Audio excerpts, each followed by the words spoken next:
Anchorage, Alaska. 22 heures. La nuit est tombée, l'air glacial. Deux avions atterrissent simultanément sur la base aérienne d'Elmendorf. L'un porte la bannière étoilée, l'autre le drapeau russe.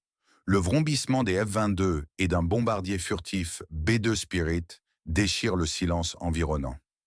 Donald Trump et Vladimir Poutine descendent de leurs appareils. Ils foulent un tapis rouge. Leur poignée de main est ferme.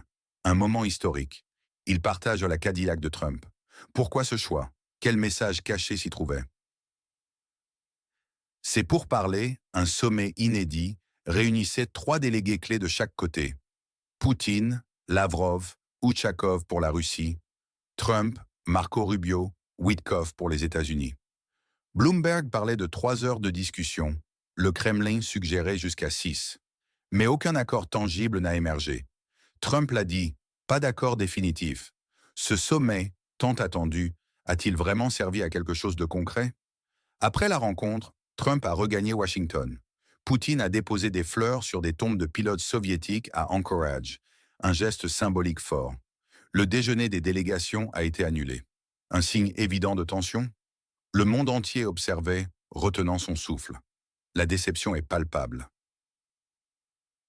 Parallèlement, un dialogue inattendu s'est noué entre Washington et Minsk.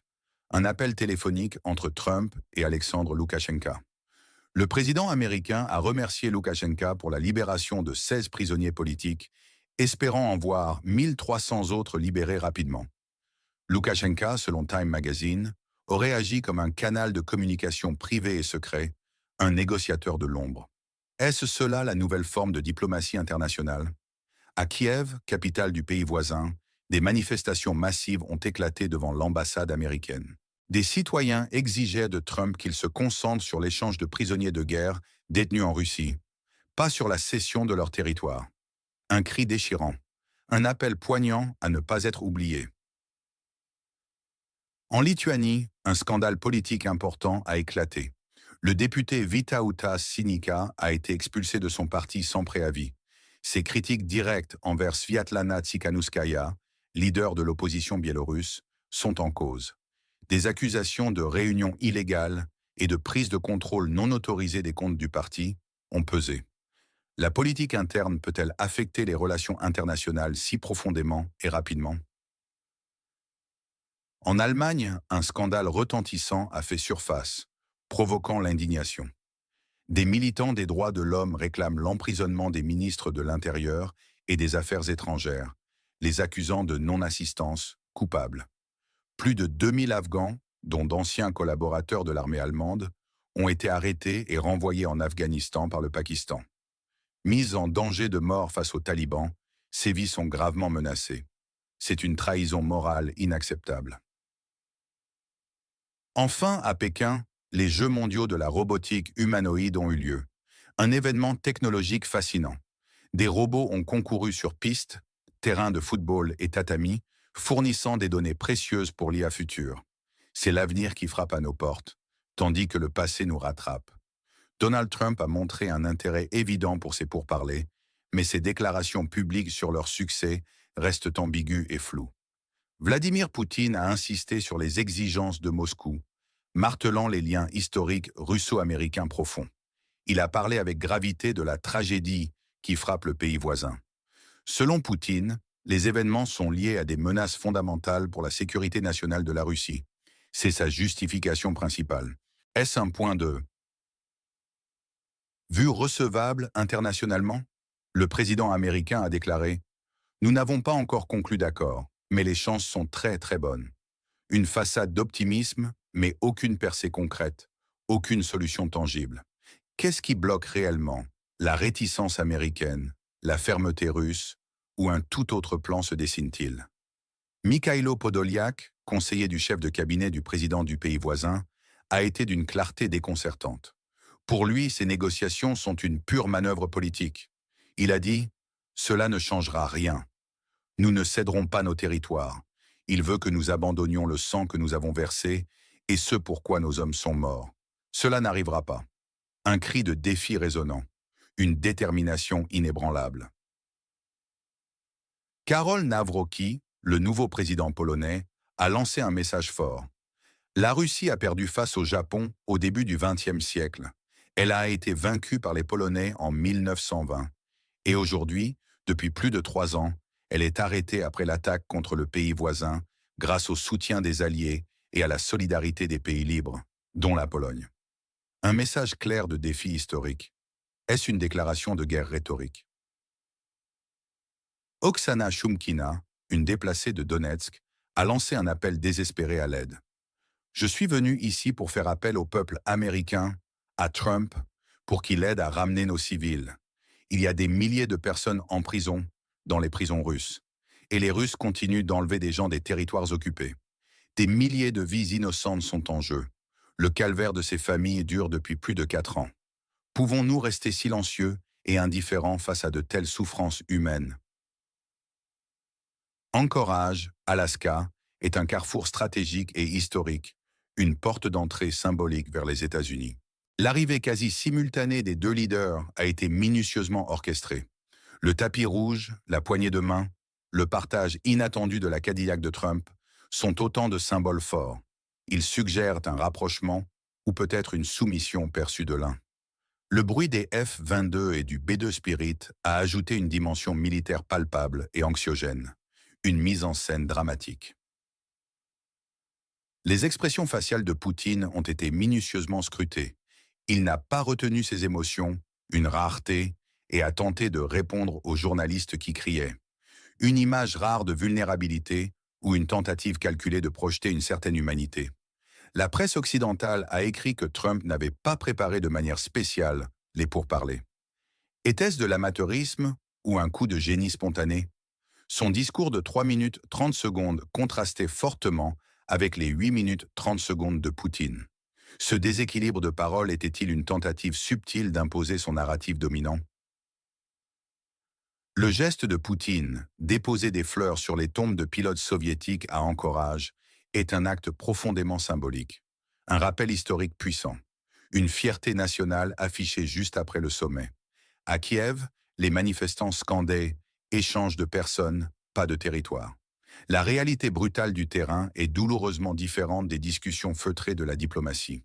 Le pays voisin est et reste au cœur de ce drame existentiel. La Pologne a choisi de montrer sa force militaire impressionnante. Un défilé massif et spectaculaire. Chars Abrams, Léopard, K2, véhicules blindés Borsuk et Rosomak, systèmes Patriot et IMAR. 50 avions, dont des F-16. Un défilé naval en mer Baltique avec 20 navires de guerre. Une démonstration de puissance colossale. La Pologne est prête à tout. Que cela signifie-t-il pour l'équilibre des forces en Europe? Lors des Jeux des robots à Pékin, un robot est tombé, déclenchant un soupir collectif du public. Des articulations raides, des pauses techniques, des coups de poing et parades précis ont marqué la compétition. La technologie avance à pas de géant, mais l'humanité semble désespérément stagner dans ses conflits ancestraux. Les analystes estiment majoritairement que les négociations ont échoué, malgré quelques points de contact minimes. Le ton général de Trump, l'annulation inattendue du déjeuner commun, la durée des pourparlers plus courte que l'estimation maximale du Kremlin, tout cela indique un échec patent. Le rendez-vous manqué de l'Alaska restera dans les annales. Pourquoi cet échec retentissant? Qui ou quoi a torpillé ces efforts diplomatiques cruciaux? Le rôle d'Alexandre Loukachenko est central et intrigue.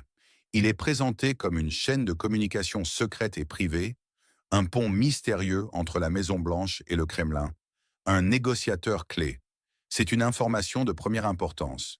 Une diplomatie parallèle ou des négociations secrètes menées délibérément en dehors des canaux officiels. Est-ce là la nouvelle norme de la politique internationale? L'idée, largement relayée, que Trump n'ait pas fait de préparation spéciale pourrait suggérer un manque de sérieux, une improvisation dangereuse, ou au contraire, une stratégie de marchandage pur, sans préjugés. L'absence d'accord tangible annoncé publiquement alimente la suspicion. Les discussions visaient-elles autre chose de caché? Une entente secrète? Une tentative sournoise de diviser et d'affaiblir les alliés occidentaux? Le vrai but de ce sommet reste un mystère enveloppé de conjectures. Vladimir Poutine cherche à légitimer son narratif sur le conflit dans la région du nord de la mer Noire. Il insiste sur une menace à la sécurité nationale, une tragédie. Il évoque des liens fraternels, des racines communes. Il veut obtenir une reconnaissance internationale des préoccupations russes et saper l'unité occidentale face aux pays voisins. Le fait qu'il ait parlé 2 fois plus longtemps que Trump suggère une volonté assumée de dominer le discours, une stratégie de communication calculée. Donald Trump, lui, est guidé par le désir de conclure un accord, quel qu'il soit, pour des gains politiques internes ou pour se présenter comme un pacificateur. Son souhait de rencontrer Loukachenko et le remercier personnellement pour les libérations démontre un intérêt marqué pour des relations non conventionnelles. Son manque de préparation perçue, est-ce incompétence ou tactique délibérée pour paraître flexible? Le pays voisin de la Russie, par la voix de Mikhailo Podolyak, veut fixer des lignes rouges claires, éviter toute négociation qui sacrifierait ses territoires ou sa souveraineté. Il cherche à exercer une pression maximale sur les États qui continuent de bénéficier des ressources russes pour qu'ils cessent de soutenir la Russie. La question demeure, la communauté internationale va-t-elle enfin écouter ces appels pressants? La Pologne, avec son président Karol Nawrocki, affirme sa souveraineté et sa capacité militaire croissante, enracinée dans une histoire millénaire de résistance. Elle vise à inspirer une confiance renouvelée chez ses alliés et à projeter l'image d'un adversaire résolu face à la Russie. Une déclaration qui claque comme un défi retentissant. En Lituanie, l'expulsion du député Sinica du parti reflète une volonté politique profonde. Maintenir une façade d'unité nationale et de soutien indéfectible à l'opposition biélorusse, tout en purgeant les voix dissonantes. La cohésion interne est jugée primordiale. En Allemagne, l'affaire afghane est une tragédie complexe et embarrassante. Le gel rapide du programme d'accueil des Afghans par le nouveau gouvernement pourrait être interprété de plusieurs manières. Négligence bureaucratique, manque de volonté politique, ou tentative délibérée de fermer les frontières, avec des conséquences humaines tragiques. C'est une question de vie ou de mort pour des milliers. Le rendez-vous manqué de l'Alaska, un sommet qualifié d'historique, mais qui n'a abouti à aucun résultat concret. Pourquoi cet échec retentissant?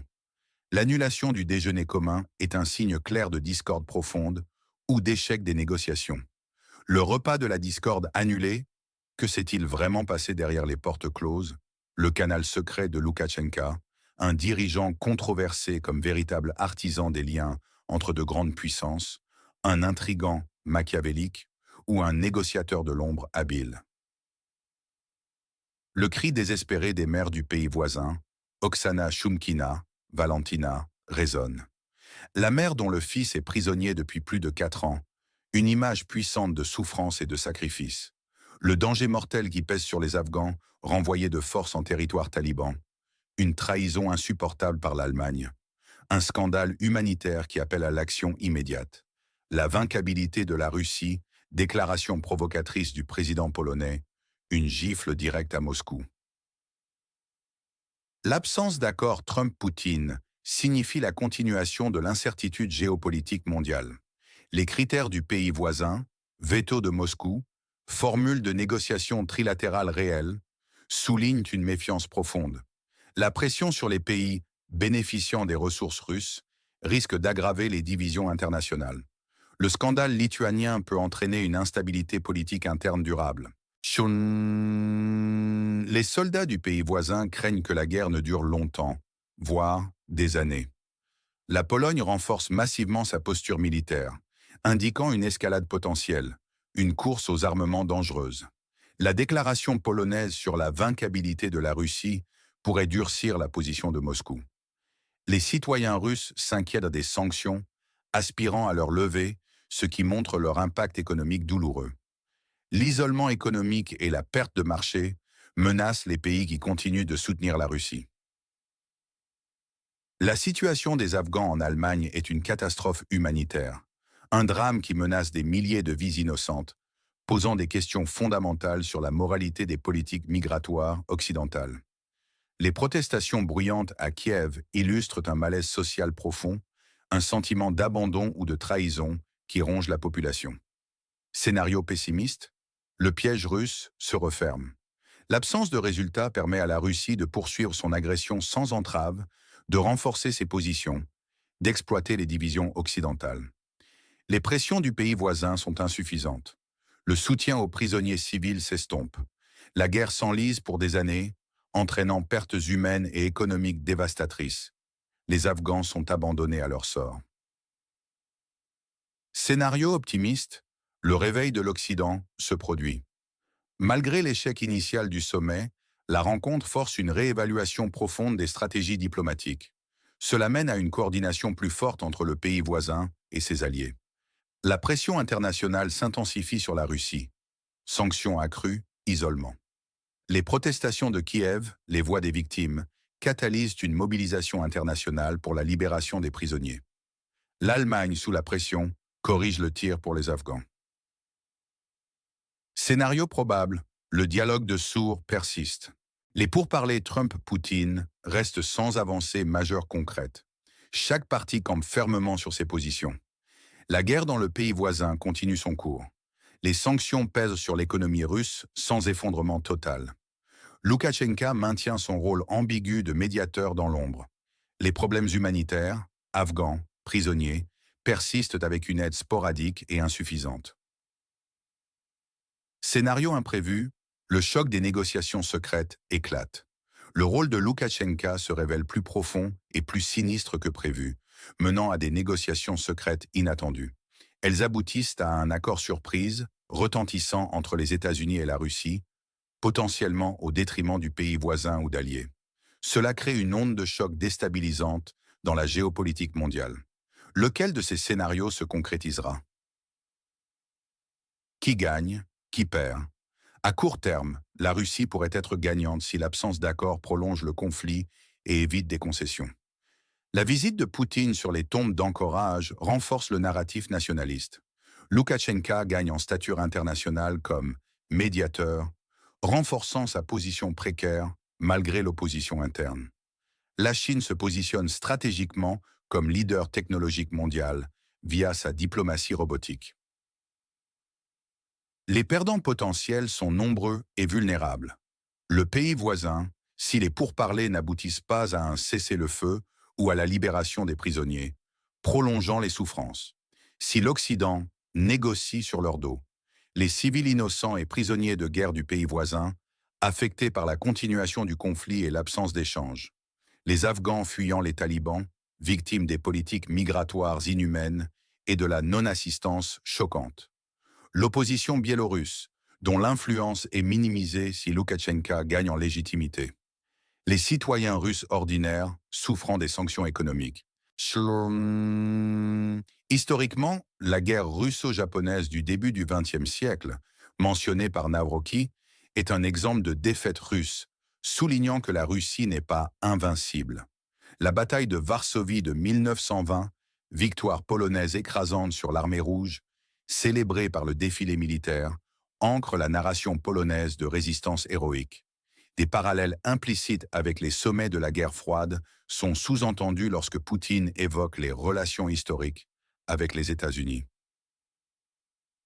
Poutine souligne des relations historiques fraternelles et profondes entre Russes et peuples du pays voisin, une tentative de réécrire l'histoire, de minimiser le conflit comme une simple tragédie interne.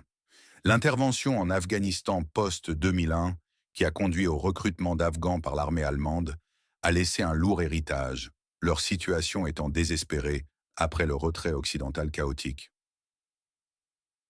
Poutine a déclaré que les relations avec l'administration Biden étaient difficiles.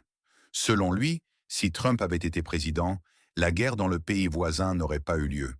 Une attaque directe contre l'administration actuelle, qu'il juge responsable, et une tentative calculée de légitimer Trump comme partenaire potentiel. L'interview de Loukachenko à Time Magazine a révélé son rôle de canal de communication secret juste avant le sommet, ajoutant mystère. Le pays voisin avait posé des conditions claires et non négociables, ces 3 critères précis encadrant ses attentes légitimes. Les jeux de robots en Chine s'inscrivent dans une diplomatie robotique active, montrant une projection de puissance technologique croissante et un soft power grandissant. Le sommet Trump-Poutine est directement lié à la tentative de résoudre ou d'influencer l'issue du conflit dans le pays voisin. C'est une continuation de la tentative de Washington de gérer la crise majeure à sa manière, avec ses propres intérêts en tête. La polarisation politique aux États-Unis, la spontanéité déroutante de Trump et son désir de dialogue direct sont perçus diversement, alimentant des divisions profondes. Loukachenko illustre la tendance d'acteurs périphériques à se positionner comme intermédiaire clé dans les relations entre grandes puissances. L'affaire afghane en Allemagne met en lumière les tensions entre obligations humanitaires et politique migratoire restrictive, un problème mondial urgent. La course mondiale à la suprématie technologique, IA et robotique, est clairement illustrée par les jeux de robots en Chine. Le ton de ce reportage est informatif et factuel, cherchant la vérité. Il est aussi émotionnel. Frustration et désespoir dans le pays voisin, espoir teinté d'amertume en Russie, défi et fierté en Pologne, indignation et urgence en Allemagne, curiosité et émerveillement en Chine. La peur est constante, menace russe persistante, danger mortel pour les Afghans. La polarisation est nette, le pays voisin et l'Occident contre la Russie et Loukachenko. Un appel puissant aux valeurs, souveraineté du pays voisin, droits de l'homme universel, justice pour tous. Des témoignages vibrants, des preuves irréfutables de souffrance et d'injustice. La démonstration de force polonaise valorise la puissance et la détermination des alliés. Quel est le véritable coût de cette diplomatie du silence et des secrets? Pensez-vous que des progrès sont encore possibles pour le pays voisin, ou la situation est-elle gelée indéfiniment? Laissez votre opinion éclairée ci-dessous. Abonnez-vous à notre chaîne. Nous sommes le média le plus honnête et non subventionné, partageant les faits et la vérité, car nous ne prenons pas d'argent des propagandistes. Nous existons uniquement grâce à vos vues et votre soutien précieux. Ne manquez pas nos prochaines mises à jour et analyses approfondies. Cliquez sur la cloche et laissez votre avis en commentaire.